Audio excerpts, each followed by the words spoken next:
सबकी सहारे खाटू श्याम हमारे।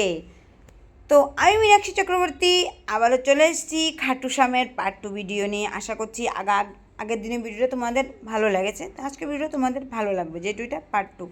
তো কথা বলতে বলতে এবার তো এন্ট্রি হয়ে গেল। আর উপরে পাকাগুলি দেখতে পাচ্ছ, সেই বড় বড় 4টা ঠ্যাংওয়ালা পাকা, বুঝলে তো? তার যে হাওয়াগুলি ভীষণ সুন্দর। এই পাকাগুলো আমি বিভিন্ন জায়গায় দেখেছি, যেমন গুয়াহাটি স্টেশনে আছে, মান্নাডে যিনি ছিলেন উনি কলকাতার তোমার ওই কী বলে সেখানে বসে কফি খেতেন, সেখানেও আমি দেখেছি, আছে বিভিন্ন জায়গায় দেখেছি, কোনো ব্যাপার না, ভালো লেগেছে। পাখাগুলির হাওয়া বেশ ঠান্ডা।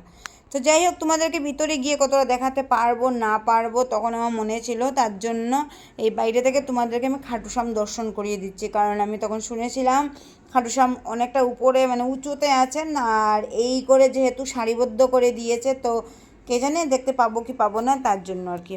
তো যাই হোক, এখানে আমরাও দর্শন করে নিয়েছি। মনের মধ্যে এটাই ছিল, যদি দর্শন করতে না পারি, এখানে আমি খাটোকুটো মানুষ, পাসপোর্টও আমার নেই। তো পাসপোর্ট যেহেতু আমি নেই, তো আর কি আর করা যাবে, উপর থেকে যদি খাটুকে দর্শন করতেই না পারি, এত রাস্তা কষ্ট করে এসেছি, কি আর করা যাবে, এখানে না হয় দর্শন করে দিই। তো যাই হোক, কিছু করার নেই, রাস্তা দিয়ে তো যাচ্ছিলাম, মানে এগোতে অনেকটা রাস্তা। তো যাই হোক, একটু তো কষ্ট করতেই হবে, ভগবানকে দর্শন করতে এসছি যেহেতু। সবাই রাস্তার মধ্যে নাড়া লাগিয়েছে, যে খাটু শ্যাম হামারা, এই করে করে বলে যাচ্ছে।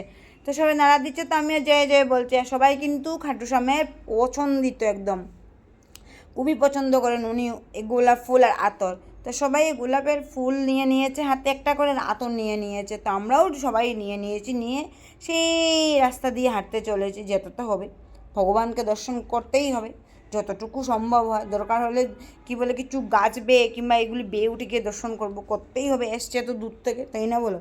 সেই তখন থেকে আমার মনে আসছিল, যখন থেকে আমি টিভিতে দেখেছি তখন থেকে। যাই হোক, কোনো ব্যাপার না। তো অনেকে না মানে আছে, ধরো ঠাকুরের তখন সম্মুখে যেতে পারছে না, তার জন্য এই যে যেগুলি দেখে স্টিলের যে রেলিংগুলি দেখতে পাচ্ছ, সেইগুলিতে অনেকে গোলাপ ফুলগুলো রেখে দিয়ে যায়, অনেকে প্রসাদও এখানে রেখে দিয়ে যায়। কারণ সব কিছু ভগবানের সামনে একদম মানে ভগবানকে যেমন আমরা বলি না, দুর্গা পুজোর সময় মা দুর্গাকে ছুঁয়ে নিয়ে আসবো, এ করে ছুঁয়ে দেওয়া যায় না ভগবানকে।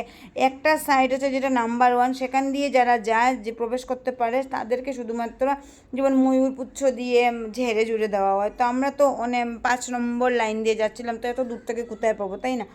তো কী আর করা যাবে, কিছু করার নেই।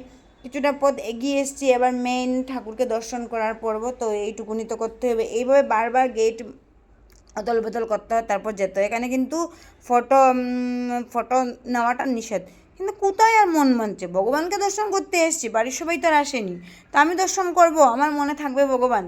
আমার মোবাইলে করে যদি না নিয়ে যাই, তাহলে আমার বন্ধুদের কী দেখাবো, বাড়ির লোকদের কী দেখাবো? মনের ভিতরে প্রশ্ন সাথে সাথে চলে এসছে, কোয়েশ্চেন মার্ক। বলেছে, ওনারা বলেছেন ফটো তুলতে পারবেন না, আমি তো তুলেই নেবো, ভিডিও তো করেই নেবো, ফটো না এবার তুলি, ভিডিও তো করতে পারবো। উনি ভিডিওর কথা তো বলেননি, বলছেন ফটো তোলা নিষেধ, ভিডিও করা তো নিষেধ বলেননি, তো আমি কেন ভিডিও করবো?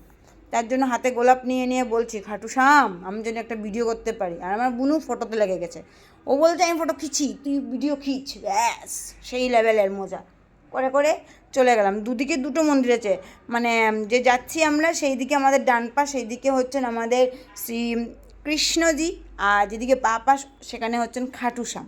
তো আশা করি খাটু শ্যামের গল্প অনেকেই জানো, আমার এখানে বলার কিছু নেই। এই যে দর্শন করে নাও, এখানে হচ্ছেন শ্রীকৃষ্ণ, মানে আর আমাদের বাঁ পাশে হচ্ছেন হলো খাটু শ্যাম। তো এইদিকেই না ওই এই যে খাটু শ্যাম, আশা করি তুমি দর্শন করতে ছুঁড়ে ছুঁড়ে ফুলগুলি দিচ্ছে ঠাকুরকে, কী আর করবে, ভগবানকে তো দর্শন করতে পারছে না, তার জন্য কত লোক সংখ্যা ভিড়ভাড় দেখতে পাচ্ছ। আমরা তো ভিআইপি লোক হতেও পারি না, কী করে ভিআইপিভাবে দেখবো, তাই না? যাই হোক, ভগবানকে এইভাবে দর্শন করছি, তাতেই অনেক। চলো বাই বাই, তোমাদের কেমন লাগলো?